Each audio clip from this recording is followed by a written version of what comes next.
Bonjour mes chers, j'espère que vous allez bien. Me voilà de retour. La leçon d'aujourd'hui sera une leçon de grammaire intitulée Les prépositions. Allez,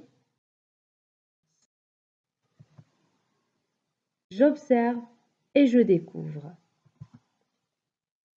On va lire ensemble ce petit extrait de Germinal d'Émile Zola. Quand ces morceaux, retenus par la planche, s'étaient amassés sous eux, les haveurs disparaissaient, murés dans l'étroite fente. C'était Maheu qui souffrait le plus. En haut, la température montait jusqu'à 35 degrés. Il avait dû, pour voir clair, fixer sa lampe à un clou près de sa tête. Vous allez remarquer que dans ce petit corpus, il y a des mots en bleu. Et comme vous le savez déjà, ce sont des prépositions.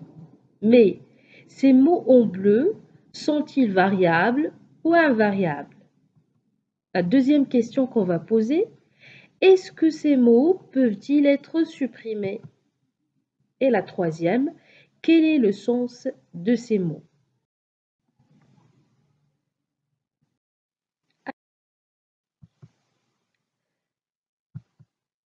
Les caractéristiques des prépositions. Les prépositions sont des mots invariables, donc on a répondu à la première question. Les prépositions sont des mots qui ne changent pas, qui ne peuvent pas être supprimés aussi. Elles sont formées d'un ou de plusieurs mots, et quand il s'agit de plusieurs mots, on les appelle des locutions prépositives. On verra les exemples suivants. De, sont, qui sont des prépositions formées d'un seul mot, et on a deux exemples de locutions prépositives. On a à côté d'eux, en face d'eux. Il faut bien faire attention à la remarque suivante. A plus le, ça donne O. A plus les, ça donne O avec X. 2 plus le, ça donne du. 2 plus les, ça donne des. On les appelle des articles définis contractés.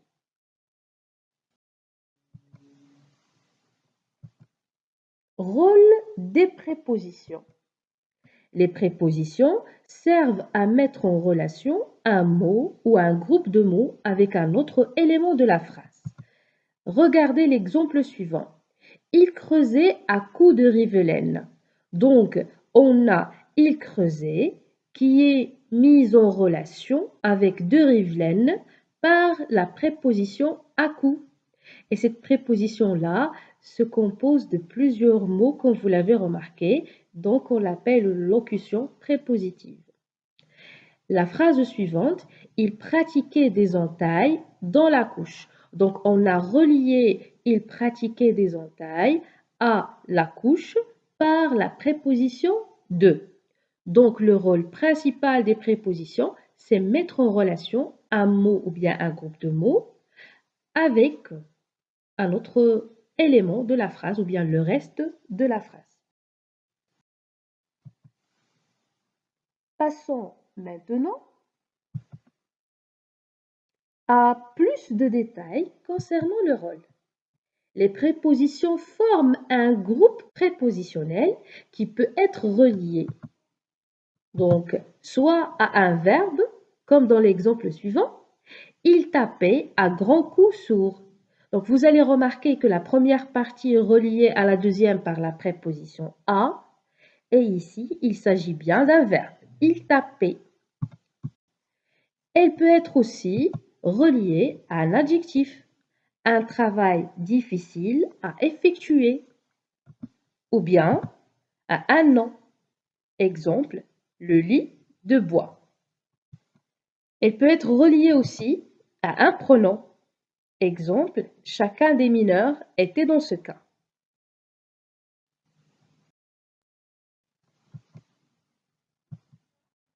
Les prépositions introduisent ainsi des compléments de fonctions variés, comme un complément d'objet indirect, un complément d'objet second, un complément circonstanciel, un complément d'agent, etc.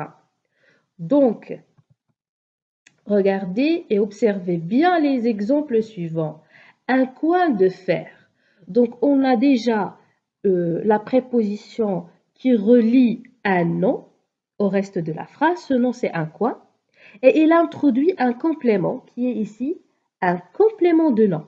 Donc, de fer, c'est un complément du nom quoi. Épaissi par les poussières,